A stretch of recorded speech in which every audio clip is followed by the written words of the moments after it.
Serangan mortir Rusia memaksa tentara Ukraina yang serbu Volchansk mundur kembali. Sejumlah tentara Ukraina terekam drone dihadapkan serangan mematikan non-stop dari mortir Rusia. Rekamannya beredar di Telegram pada Kamis 1 Agustus 2024. Dalam keterangan unggahan disebutkan tentara Ukraina mencoba menyerbu tetapi ada yang tidak beres.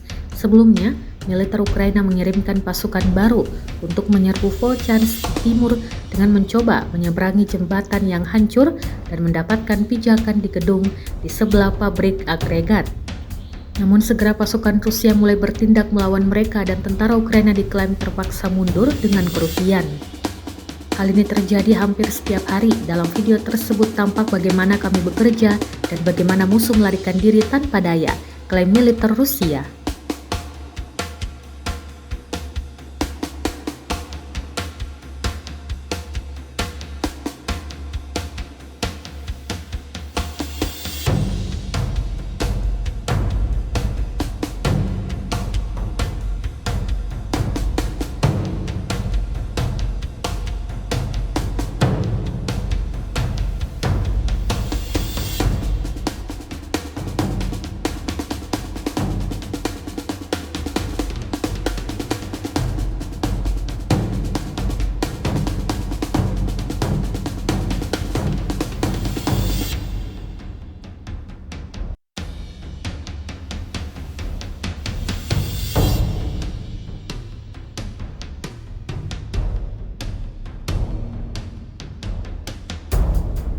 Download Tribun X sekarang, menghadirkan lokal menjadi Indonesia.